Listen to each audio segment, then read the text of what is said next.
cook a lot together, especially when we were kids. You know, that's when we were closest. Food was always our common ground. We wanted to open a restaurant together.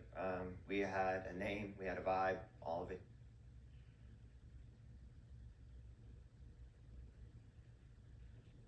My brother can make you feel confident in yourself. You know, like when I was a kid, if I was nervous, I was scared, I wouldn't want to do something, he'd always tell me to just face it, you know, get it over with. He would always say, stupid, he would always say, let it rip.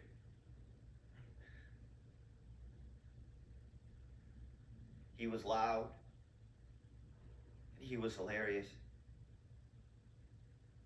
And he had this amazing ability. He could walk into a room and he could take the temperature of it instantly. You know, he could dial it. And I'm not built like that, man. I didn't have a lot of friends growing up. I had a stutter when I was a kid. I was scared to speak half the time. And I got shitty grades because I couldn't pay attention in school. I didn't get into college. I didn't have any girlfriends. I don't think I'm funny.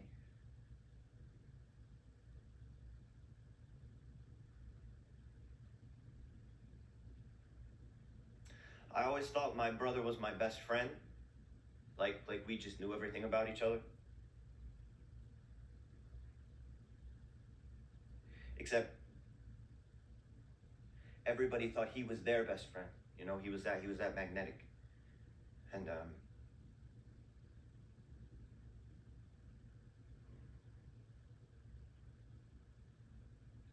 I didn't know my brother was using drugs.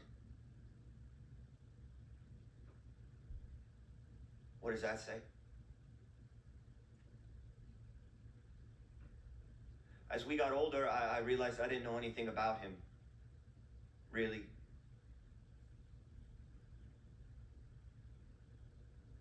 He stopped letting me into the restaurant a couple of years ago. He just cut me off cold, and that hurt, you know?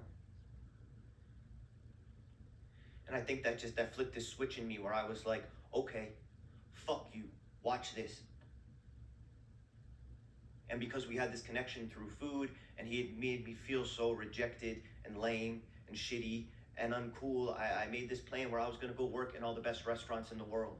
You know, like I'm gonna go work in real kitchens, like fuck mom and dad's piece of shit, right?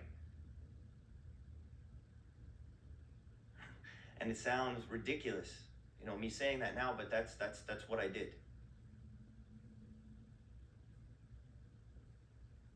And I got the shit kicked out of me.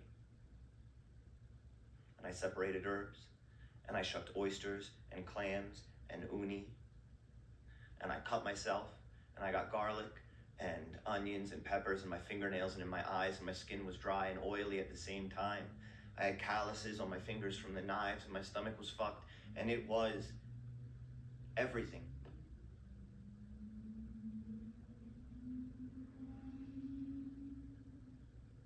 And a couple of years later, this funny thing happened, which is like, for the first time in my life, I started to find this station for myself.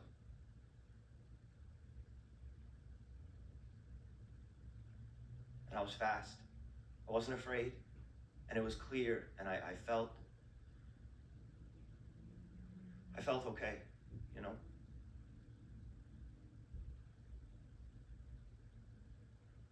I knew which vegetables went together, proteins, temperature, sauces, all that shit. And when somebody new came into the restaurant to stage, I'd look at them like they were a competition, like I'm gonna smoke this motherfucker.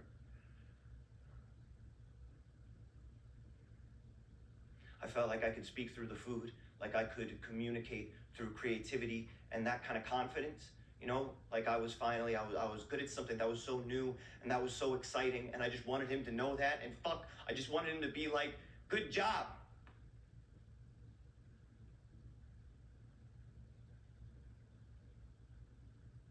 And the more he wouldn't respond, and the more our relationship kind of strained, the deeper into this I went and the better I got. And the more people I cut out, the quieter my life got. And the routine of the kitchen was so consistent and exacting and busy and hard and alive, and I lost track of time, and he died.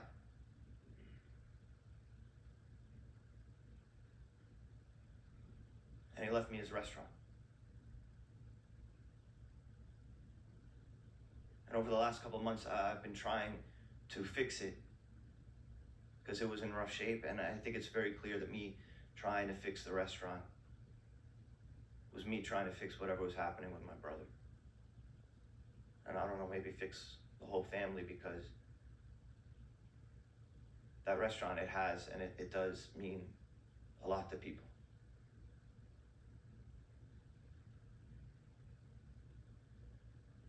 It means a lot to me.